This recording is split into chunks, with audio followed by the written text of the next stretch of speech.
Salem, Massachusetts, 1692. Margaret Scott, a 77-year-old woman, stands trembling in the town square. Her crime? A neighbor claimed she made their cow sick by looking at it wrong. What happens next will make your blood run cold, because Margaret is about to become victim number 19 in a campaign of terror that has nothing to do with supernatural evil and everything to do with raw human power. But here is what nobody tells you about witch trials. They were not hysterical responses to supernatural threats. They were calculated programs of social engineering, designed by brilliant minds and religious authorities who understood exactly how fear could be weaponized to control entire populations. Think witch hunting was primitive medieval superstition? Think again. The torture techniques I am about to reveal were developed during the Renaissance by some of the most educated people in Europe. University-trained lawyers, ordained priests, and government officials spent decades perfecting methods of human destruction that were so sophisticated, so psychologically devastating, that they make modern interrogation techniques look like playground games. Between 1500 and 1700, European authorities published detailed torture manuals with the same scientific precision we use for medical textbooks today. Heinrich Kramer and Jacob Sprenger's Malleus Maleficarum was not just a guide for identifying witches. It was a comprehensive handbook for human destruction that influenced legal frameworks across 3 continents. But wait until you hear the numbers that will completely change how you understand this period. Conservative estimates put witch trial deaths at 60,000. But here is what will shock you. For every person executed, at least 10 more were tortured, imprisoned, had their property confiscated, or were driven from their communities. We are talking about persecution that destroyed the lives of over 500,000 people across Europe and America. And here is the part that will make you question everything you thought you knew about history. The peak of witch hunting coincided exactly with the Renaissance and early Enlightenment. While Galileo was revolutionizing astronomy and Shakespeare was writing masterpieces, scholars were perfecting techniques for destroying human beings with scientific precision. The Spanish Inquisition alone investigated 150,000 cases over 3 centuries, executing 32,000 people while torturing hundreds of thousands more. In Germany, Prince Bishop Julius Ector executed 900 people in Würzburg while confiscating property worth over 2 million ducats, enough to build 3 cathedrals. Matthew Hopkins, England's self-proclaimed witchfinder general, had over 300 people executed in just 2 years while earning the equivalent of a nobleman's annual income. These were not random acts of violence. They were coordinated business enterprises that combined religious authority with legal procedure and economic incentive to create self-perpetuating machines of terror. The torture methods were standardized, the legal frameworks were coordinated internationally, and the profits were enormous. Today we are exposing 8 torture methods that reveal the true purpose of witch trials, creating a machine of terror so efficient that entire populations would police themselves rather than risk being fed into its gears. These techniques were so effective at social control that authoritarian regimes studied and copied them well into the 20th century. Hit that like button if you are ready to discover how educated authorities used scientific torture to maintain absolute control, and comment below what you thought witch trials were actually about, because this video will shatter every assumption you have ever held about the relationship between education and cruelty. You need to understand something that will fundamentally change how you view this period of history. Witch hunting was not carried out by ignorant peasants driven by superstition. It was designed and implemented by the intellectual elite of European society who applied Renaissance thinking to the problem of social control with the same methodical approach used for architectural engineering or mathematical calculation. The timing is crucial and reveals the calculated nature of these campaigns. Witch hunting peaked during the same period that produced Shakespeare, Galileo, and Leonardo da Vinci. While Michelangelo painted the Sistine Chapel ceiling, inquisitors were perfecting the strappado. While Copernicus revolutionized astronomy, scholars were designing torture chambers with the same precision used for astronomical instruments. Johannes Schneider, a Dominican theologian with a doctorate from the University of Vienna, wrote Formicarius in 1437, one of the first comprehensive guides to witch identification and persecution. This was not the work of an uneducated fanatic, but a respected scholar who applied scholastic reasoning and university-trained logical analysis to justify torture with the same intellectual rigor used for theological debates. Think about the bureaucratic precision involved in these operations. Witch hunting required detailed legal frameworks that could justify extreme violence while maintaining the appearance of legitimate justice. Standardized procedures had to be developed that could be replicated across different jurisdictions. Specialized equipment needed to be designed and manufactured. Personnel required training in both torture techniques and interrogation psychology. Information-sharing networks had to be established across vast distances. This was industrial-scale persecution, managed with corporate efficiency. The Spanish Inquisition developed the world's first international intelligence network, maintaining detailed databases of suspected heretics and sharing information about persecution targets across national boundaries with greater efficiency than most modern corporations.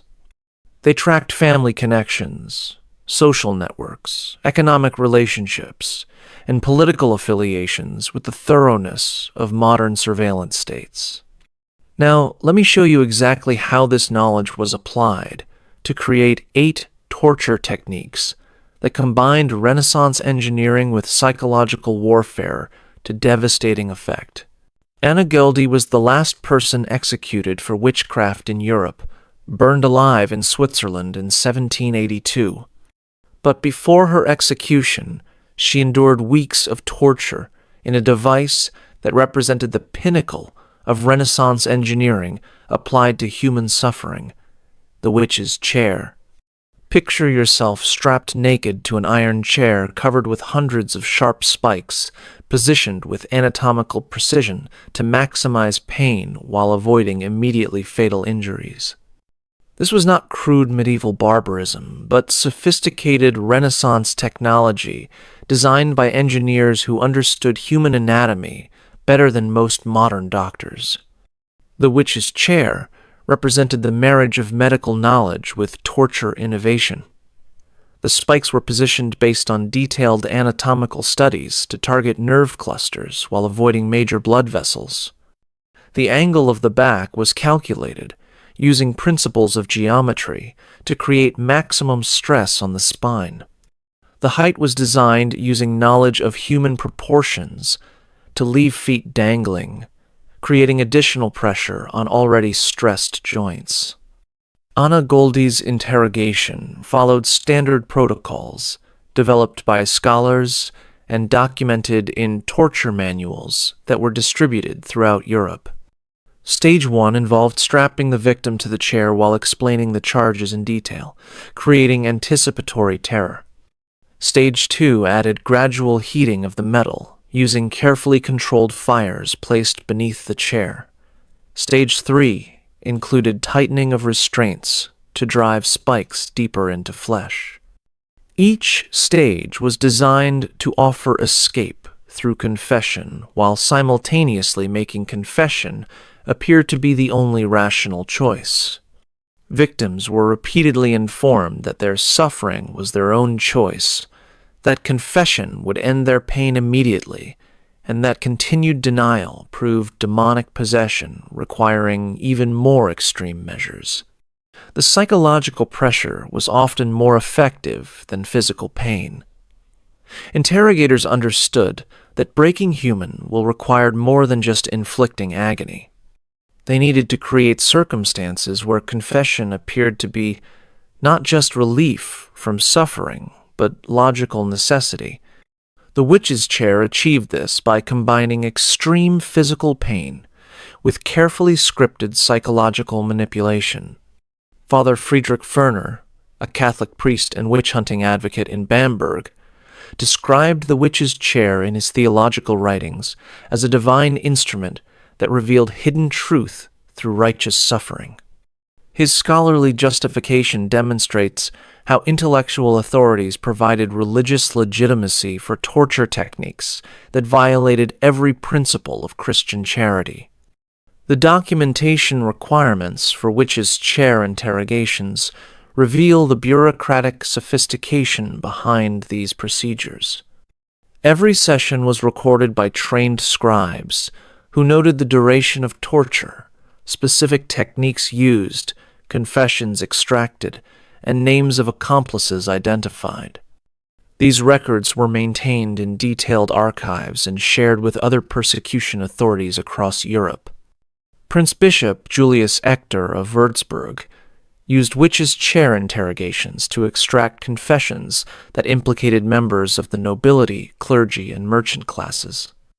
Over his 30-year reign, he executed 900 people while confiscating property worth over 2 million ducats. This was not religious purification, but state terrorism disguised as legal procedure. The witch's chair spread throughout Catholic Europe as Inquisition authorities shared engineering specifications and interrogation techniques through networks of correspondence that connected torture centers from Spain to Poland. Technical drawings and instruction manuals were distributed to ensure standardization of torture methods across different jurisdictions.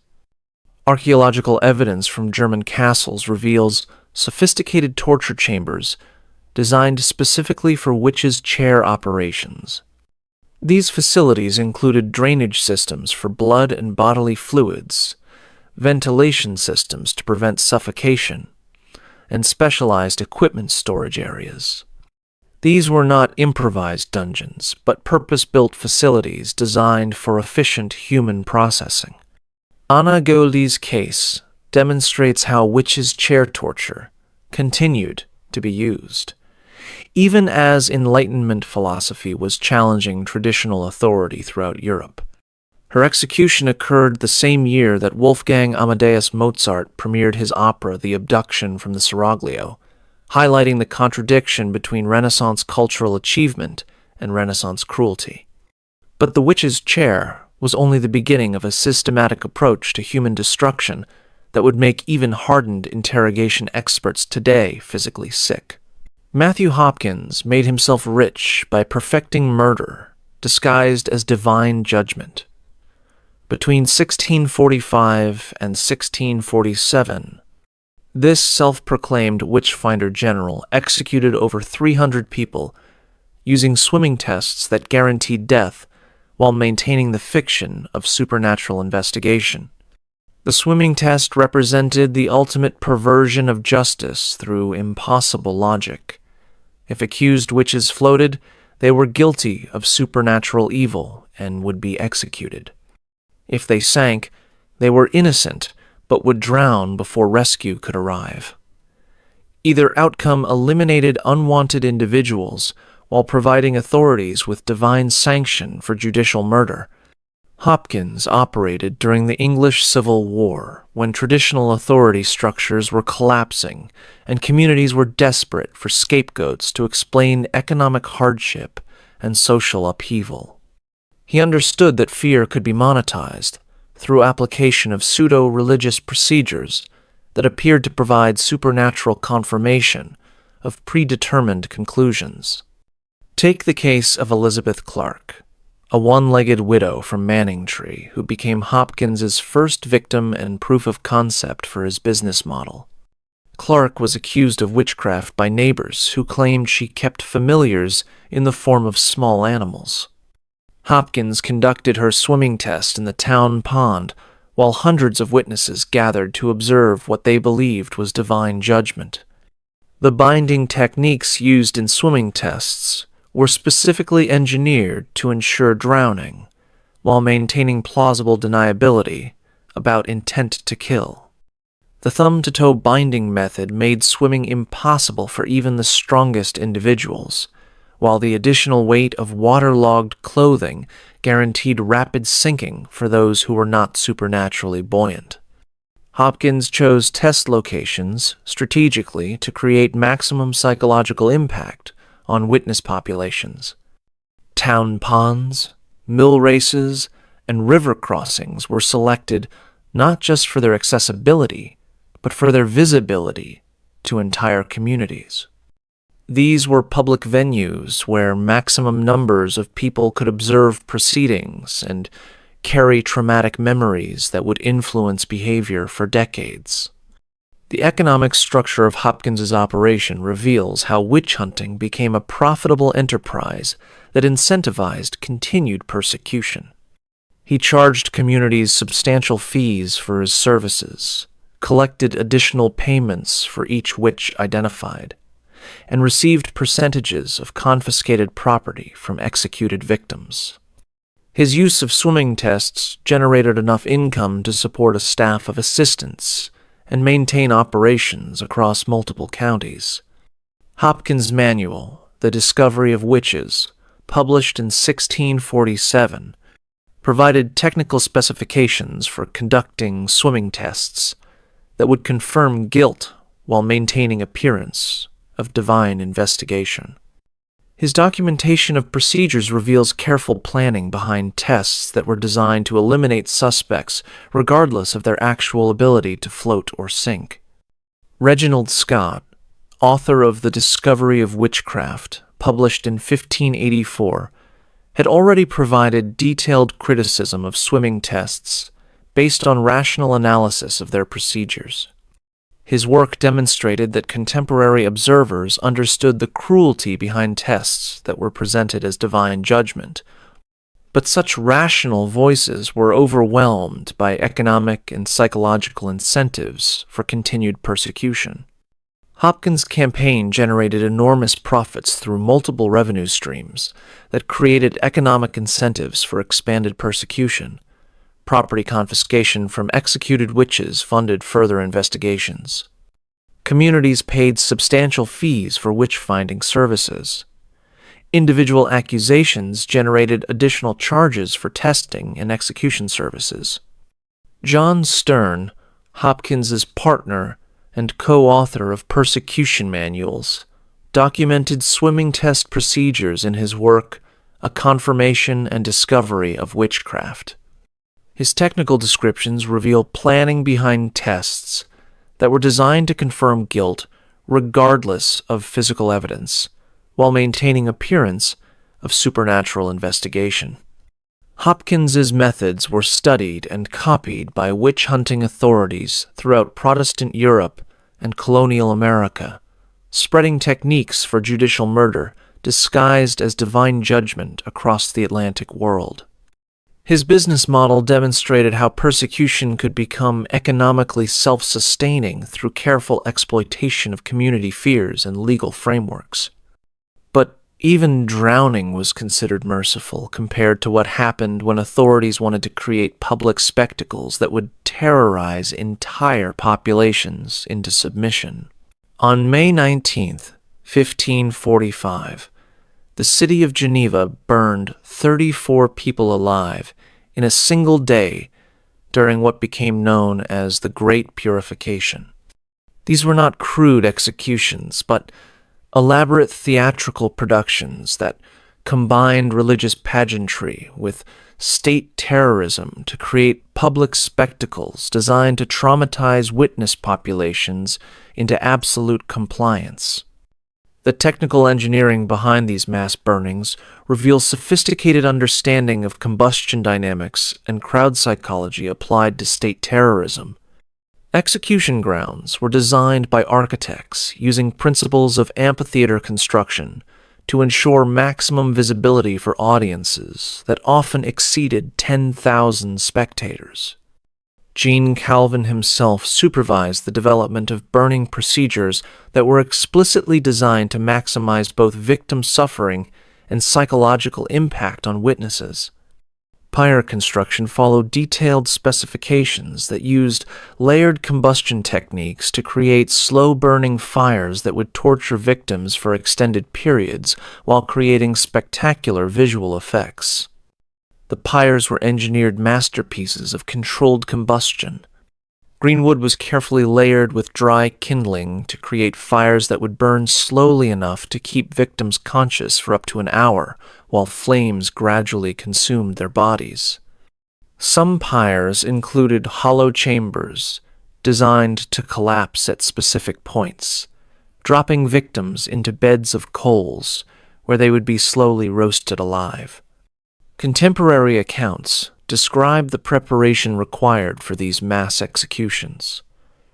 Architects designed permanent execution grounds with stone seating that could accommodate enormous crowds. Engineers calculated sight lines to ensure that every spectator would have clear views of victim suffering. Even acoustics were considered to ensure that screams would carry throughout the assembled population. The religious rituals surrounding these burnings transformed executions into theological demonstrations designed to reinforce church authority while terrorizing any potential opposition. Calvin delivered elaborate sermons justifying the executions while victims were prepared for burning, creating spiritual legitimacy for state murder that made resistance appear not just illegal but blasphemous. The economic aspects of these mass burnings reveal the financial infrastructure that sustained persecution. Execution costs were charged to victims' families, creating additional trauma while generating revenue for continued operations. Confiscated property from executed witches, funded prosecution authorities, and created economic incentives for expanded persecution. The case of Michel Chauderon demonstrates how these burning spectacles functioned as both entertainment and terrorism.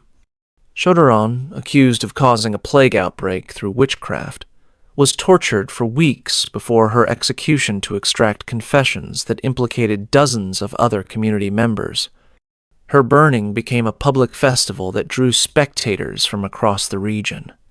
Pierre de Lancret, a French magistrate who witnessed Geneva's burning spectacles, documented the nature of these executions in his treatise on witchcraft. He described how authorities carefully choreographed every aspect of the proceedings to maximize psychological impact on witness populations, while creating lasting trauma that would prevent future resistance. The international influence of Geneva's burning techniques spread throughout Protestant Europe as religious authorities shared methods for conducting mass executions that would demonstrate divine authority while terrorizing opposition. Technical specifications for pyre construction and crowd management were distributed through networks of correspondence between persecution authorities.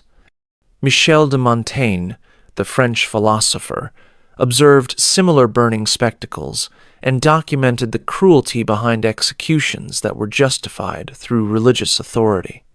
His essays provide contemporary criticism that reveals intellectual opposition to persecution campaigns, but such voices were consistently overwhelmed by institutional incentives for continued violence.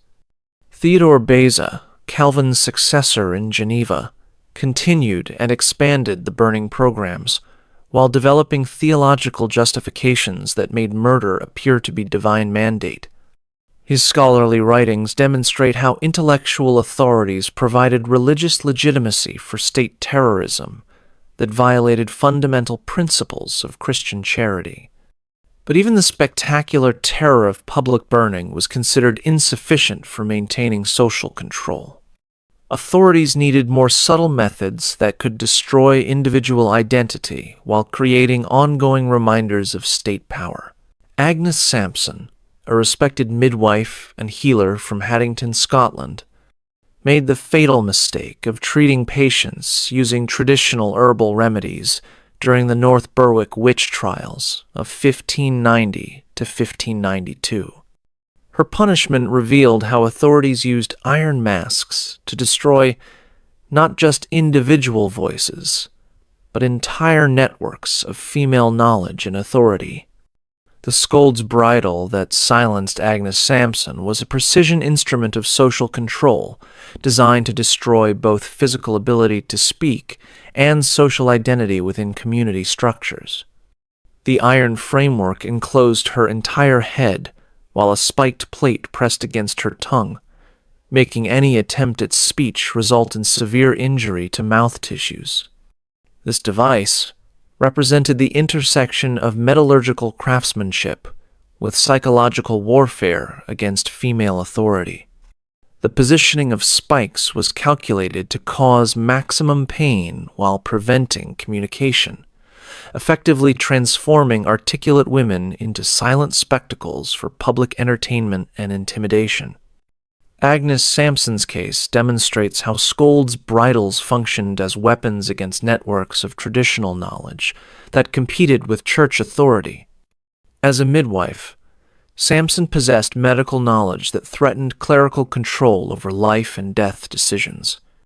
Her public humiliation served to discredit not just her individual practice, but the entire tradition of female healing. The public parade aspect of scold's bridal punishment was carefully choreographed to maximize humiliation while creating lasting psychological impressions in witness populations. Sampson was led through Edinburgh's market squares, church grounds, and residential areas during peak business hours, when maximum numbers of people would observe her degradation. James VI of Scotland personally supervised the development of scold's bridal procedures that were documented in his treatise Daemonology. His scholarly analysis of torture techniques provided intellectual legitimacy for devices that destroyed female authority while reinforcing patriarchal control over community knowledge systems. The regional variations in scold's bridal design reveal technical innovation applied to gender-specific torture. English versions included bells that would ring when victims moved, creating additional public humiliation while advertising the presence of disciplined women. Scottish models featured complex locking mechanisms that prevented removal without specific keys held by male authorities. Contemporary records describe scold's bridal ceremonies that lasted entire days, during which victims could not eat, drink, or communicate while being displayed as public entertainment. Some women died from dehydration or infection caused by metal spikes penetrating delicate mouth tissues, but their deaths served the same purpose as their suffering, terrorizing other women into silence. The legal framework surrounding scold's bridal punishment provided detailed justifications for humiliation disguised as criminal justice. Women who challenged male authority in any context could be subjected to these tortures under broadly defined charges that made resistance to patriarchal control effectively illegal. George Mackenzie, the Lord Advocate of Scotland, oversaw numerous scold's bridal punishments during his prosecution of alleged witches. His systematic use of public humiliation was explicitly designed to terrorize women while reinforcing male authority over female speech, behavior, and access to traditional knowledge systems. The manufacturing of scold's bridles became a specialized craft industry that produced custom devices for different types of punishment and social control. Blacksmiths developed expertise in creating torture equipment with the same precision and attention to detail used for agricultural tools and household implements. The integration of scold's bridal punishment with church discipline reveals coordination between religious and secular authorities in using torture for social control. Ministers would identify women for punishment, while justices provided legal authority for torture procedures that enforced patriarchal hierarchy through state violence. Agnes Sampson's treatment set precedents for scold's bridal use that spread throughout Britain and colonial America. Her case demonstrates how individual punishment served broader campaigns to eliminate traditional knowledge systems that competed with emerging centralized authority structures. But even the silencing of individual women was considered insufficient for maintaining social control. Authorities needed methods that could destroy human bodies gradually while extracting information that could expand persecution to entire social networks. Guy de Chauliac, the 14th century surgeon whose medical innovations saved countless lives, would have been horrified to see his anatomical discoveries twisted into instruments of human destruction. The rack represented the perversion of medical knowledge as Renaissance torture specialists applied surgical understanding of human anatomy to create devices that could dislocate joints with mathematical precision. The mechanical principles behind rack operation reveal how medical knowledge became weaponized for information extraction and social control. The graduated application of tension was calculated using detailed understanding of human joint structure and pain tolerance, allowing operators to dislocate bones in specific sequences designed to maximize suffering while preventing immediate death. In the dungeons of the Spanish Inquisition, where over 150,000 people would be investigated and 32,000 executed during the institution's 3-century existence, university-trained physicians supervised rack operations, while mechanics operated pulleys designed to separate limbs from their sockets with surgical precision. The protocols for rack torture were documented in detailed manuals that specified pressure application rates, duration limits, and medical monitoring procedures. These were not crude torture sessions, but scientifically managed procedures designed to extract maximum information while maintaining victim survival through careful application of medical knowledge originally intended for healing. The Malleus Maleficarum provided specific technical instructions for rack torture that combined physical destruction with psychological pressure designed to break human resistance through manipulation of hope and despair.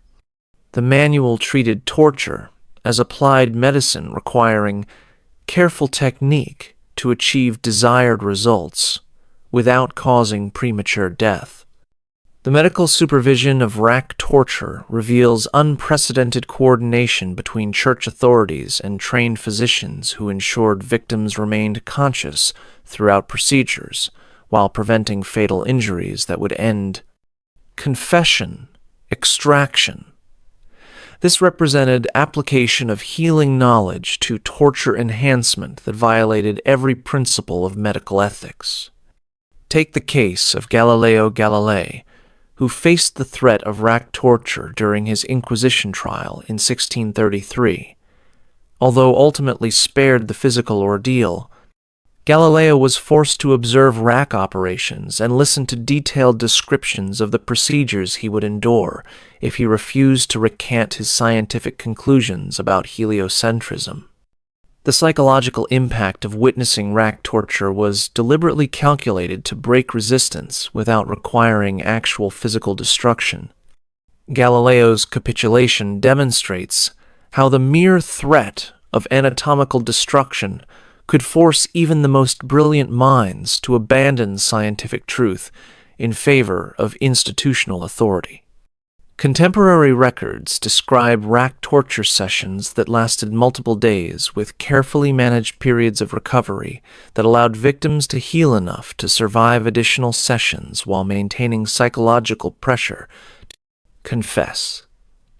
The nature of this torture created prolonged suffering designed to break human will through precise manipulation of physical and mental endurance. Tomás de Torquemada, the first Grand Inquisitor of Spain, systematized rack torture procedures that were used throughout the Spanish Empire, including colonial territories in America, where indigenous populations were subjected to these techniques during forced religious conversions. The technical innovations in rack design included mechanical advantages that allowed operators to apply extreme force with minimal physical effort, creating torture devices that could destroy human bodies through precise engineering rather than brute strength application. The psychological preparation for rack torture included extended imprisonment and preliminary interrogation designed to weaken mental resistance before physical torture began. Victims were shown torture devices while listening to detailed descriptions of the procedures they would undergo. The regional variations in rack design reveal technical innovation applied to torture improvement across different jurisdictions. Italian models included heated elements that added burning sensations to joint dislocation. German versions incorporated weights that increased tension beyond normal human tolerance levels. The rack's legacy influenced torture techniques used by authoritarian regimes well into the 20th century, as documented medical knowledge of human anatomy continued to be applied to human destruction by governments seeking to maintain control through terror. But even the destruction of human joints was considered insufficient by authorities who developed suspension techniques that used gravitational force itself as an instrument of torture. Galileo Galilei, the man who revolutionized our understanding of motion and gravity, came terrifyingly close to experiencing gravitational force used as an instrument of joint destruction. During his Inquisition trial in 1633, church authorities threatened him with the strappado, a torture technique that used human body weight against victims' own anatomy to create maximum pain while maintaining the fiction of divine judgment.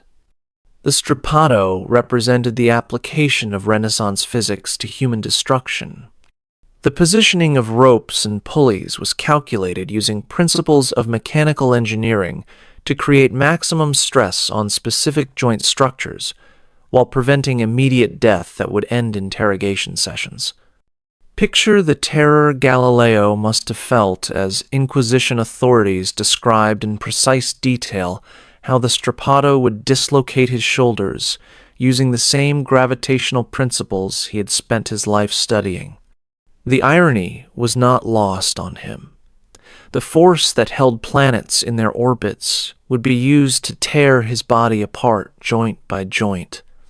The escalation protocols for strappado torture allowed operators to increase pain while maintaining victim consciousness through carefully controlled application of additional weights and jerking motions that would cause joint separation without immediate death. The medical knowledge required for effective strappado torture included detailed understanding of human pain tolerance, joint structure, and cardiovascular limits. Cardinal Robert Bellarmine, who supervised Galileo's trial, had overseen hundreds of strappado torture sessions during his career as a church prosecutor. His scholarly writings on torture techniques provided theological justification for procedures that violated every principle of Christian charity while claiming divine sanction for human destruction. The psychological aspects of strappado torture included forcing victims to observe their own physical destruction while being questioned about beliefs and activities that challenged church authority. The combination of pain and helplessness created psychological pressure that often produced confessions to imaginary crimes. Juan de Torquemada, nephew of the Grand Inquisitor, developed enhanced strappado techniques that included heated weights and mechanical jerking devices that increased joint damage while creating additional psychological terror through unpredictable pain application that kept victims in constant anticipation of increasing agony. The duration of strappado torture was carefully calculated to achieve confession extraction while preventing immediate death that would end interrogation sessions. Victims could be suspended for hours with brief periods of lowering that provided temporary relief while maintaining psychological pressure to confess to whatever crimes their interrogators suggested. Contemporary accounts describe strappado victims developing permanent shoulder damage, nerve destruction, and psychological trauma that persisted for the remainder of their lives. The nature of this torture created deliberate disabilities that served as permanent advertisements of what happened to those who challenged institutional authority. The integration of strappado torture with religious ceremonies transformed physical destruction into spiritual purification rituals designed to drive out heretical thinking while reinforcing church authority over intellectual and scientific investigation. The technical innovations in strappado equipment included pulley systems that amplified gravitational force and mechanical devices that could apply sudden jerking motions designed to separate joints while creating maximum psychological impact through unpredictability that prevented victims from preparing mentally for each wave of pain. The international distribution of strappado techniques reveals sharing of torture innovation across national and religious boundaries. Technical specifications and training manuals were distributed throughout Catholic Europe and colonial territories, creating standardized approaches to human destruction that influenced persecution methods for centuries. Galileo's forced recantation under threat of strappado demonstrates how torture could force even the most brilliant minds to abandon scientific truth in favor of institutional compliance. His case reveals how physical terror was used to maintain intellectual control over entire populations. The strappado's influence on scientific development cannot be overstated. The torture of intellectuals who challenged church authority created climates of fear that delayed scientific progress for generations, as researchers learned to self-censor rather than risk physical destruction. But even the destruction of human joints through gravitational force was considered merciful compared to legal procedures that could trap victims in impossible choices where any decision led to crushing death. Giles Corey, an 80-year-old farmer from Salem, Massachusetts, faced the most psychologically twisted form of judicial murder ever devised when he refused to enter a plea of guilty or innocent to charges of witchcraft in 1692. His death by pressing represents the ultimate legal trap, a procedure that maintained the fiction of victim choice while guaranteeing destruction regardless of decision. Corey understood the impossible mathematics of his situation with crystalline clarity. Pleading guilty meant immediate execution and total property forfeiture to the state. Pleading innocent meant a rigged trial with predetermined guilty verdict followed by execution and property confiscation. Refusing to plead meant gradual crushing death, but preserved his estate for his family. The mechanical principles behind pressing procedures reveal engineering knowledge applied to human destruction through precise weight distribution and gradual force application designed to maximize suffering while maintaining victim consciousness throughout the crushing process that could last for days. Corey's pressing began on September 19th, 1692, with authorities placing a wooden board across his chest and adding heavy stones one by one. The weight application protocols followed procedures designed to gradually increase pressure, while repeatedly offering opportunities for plea entry that would end suffering but guarantee execution. Each stone added to Corey's chest created additional pressure on internal organs, while officials repeatedly asked if he was ready to enter a plea. His famous response, "More weight," became legendary as he chose continued crushing over legal compliance that would have resulted in his death anyway while destroying his family's economic future. Contemporary accounts describe Corey's pressing lasting 2 full days, during which his tongue was squeezed from his mouth and his eyes bulged from increasing cranial pressure. Officials increased the weight, while repeatedly offering to end his suffering if he would simply enter a plea that would allow legal proceedings to continue. The psychological torture of pressing extended far beyond physical crushing to include the impossible choice between certain death through execution and probable death through trial. This created mental anguish that was often more effective than physical pain for extracting confessions from people trapped in legal frameworks designed to ensure their destruction. Sheriff George Corwin, who supervised Corey's pressing, had developed procedures for weight application that balanced immediate death against prolonged agony to maximize psychological pressure on victims while maintaining the appearance of legitimate legal procedure. The community impact of Corey's pressing created lasting trauma that influenced Salem residents for generations. Witnesses understood that challenging legal authority could result in physical destruction disguised as legitimate court procedure designed to ensure proper legal compliance.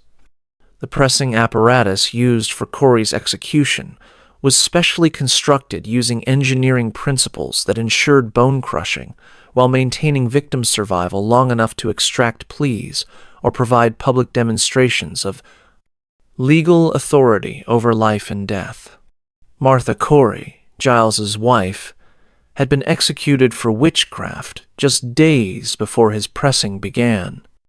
Authorities calculated that this additional psychological pressure would break his resistance and force him to enter a plea that would allow property confiscation and legal closure of his case. Reverend Nicholas Noyes, who witnessed Corey's pressing, later wrote detailed accounts of the procedure that reveal how authorities used religious justification to legitimize torture while maintaining appearance of divine judgment rather than human cruelty. The economic motivations behind Corey's pressing reveal how property confiscation created financial incentives for continued persecution. His substantial farm holdings made him a valuable target for authorities who combined legal procedure with economic exploitation to fund continued persecution campaigns. Modern legal analysis of pressing procedures reveals violation of fundamental legal principles disguised as legitimate court procedure designed to maintain appearance of justice while achieving predetermined outcomes through torture that guaranteed victim destruction regardless of choices made. The legacy of Giles Corey's pressing influenced American legal development for centuries, as his case became symbolic of resistance to judicial tyranny and the dangers of legal systems that prioritize institutional power over individual rights and human dignity. But even the crushing of human bodies was considered insufficient by some authorities who developed thermal torture techniques that combined controlled burning with religious ceremony to create the ultimate fusion of physical and spiritual terror. Peter Binsfeld, Bishop of Trier, transformed thermal torture into religious ceremony during his persecution campaigns that resulted in over 1,000 executions between 1581 and 1593. His fire ordeals represented the ultimate fusion of Renaissance physics with divine authority, creating procedures that used controlled burning to extract confessions while maintaining the fiction of supernatural investigation. The thermal principles behind Binsfeld's fire ordeals reveal sophisticated understanding of human pain tolerance and tissue damage applied to torture procedures that could create maximum suffering while maintaining victim survival. long enough to extract confessions or provide public demonstrations of religious authority over life and death. Binsfeld's most notorious victim was Dietrich Flade, a secular judge who had criticized witch-hunting procedures as legally invalid and morally unjustifiable. Flade's ordeal by fire became a public spectacle designed to demonstrate what happened to officials who challenged institutional authority, even when they possessed legal training and social standing. The graduated heating protocols for fire ordeals allowed escalation of thermal torture while maintaining victim consciousness through carefully controlled temperature application designed to maximize pain without causing immediate death that would end interrogation or public demonstration. Flade was forced to place his hand on progressively heated metal objects while being questioned about his resistance to witch-hunting procedures. The thermal progression began with warm metal that caused discomfort, escalated to heated metal that created burns, and culminated with red-hot iron that destroyed tissue while keeping the victim conscious and capable of confession. The psychological aspects of fire ordeals included forcing victims to choose between immediate thermal torture and confession to supernatural crimes they had never committed. The combination of pain and religious pressure created psychological circumstances that often produced desired confessions to imaginary activities. The nature of fire ordeal procedures is revealed in detailed religious manuals that Binsfeld authored, providing step-by-step guidance for conducting thermal torture while maintaining appearance of divine judgment rather than persecution designed to eliminate intellectual opposition. The theological justifications for fire ordeals provided elaborate religious arguments that made thermal torture appear to be legitimate investigation of supernatural crimes, requiring divine intervention to overcome demonic resistance to truth, revelation, that could only be overcome through purification by flame. The technical innovations in fire ordeal equipment included controlled heating devices and thermal application tools that allowed precise temperature control while creating maximum psychological impact through visible preparation, gradual application of thermal torture that built anticipation of increasing pain. Contemporary accounts describe fire ordeal victims developing severe burns and permanent tissue damage, while being forced to demonstrate their innocence through thermal torture that was explicitly designed to confirm guilt regardless of physical evidence or victim responses to questioning. The integration of fire ordeals with religious ceremonies transformed thermal torture into spiritual purification rituals designed to drive out heretical thinking while reinforcing church authority over community intellectual life and resistance to institutional power.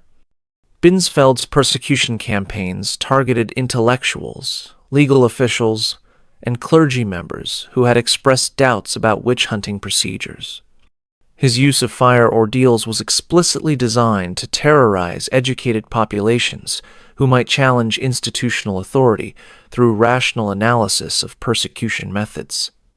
The community impact of Binsfeld's fire ordeal demonstrations created lasting trauma that influenced religious compliance for generations, while establishing cultural associations between intellectual resistance to authority, supernatural evil requiring elimination through thermal purification. Modern medical analysis of fire ordeal procedures reveals application of thermal torture designed to create maximum pain while maintaining victim consciousness through precise temperature control that represented sophisticated application of thermal physics to human destruction. The international influence of Binsfeld's fire ordeal techniques spread throughout Catholic Europe as religious authorities shared methods for conducting thermal torture that would demonstrate divine authority while terrorizing intellectual opposition to institutional power and persecution.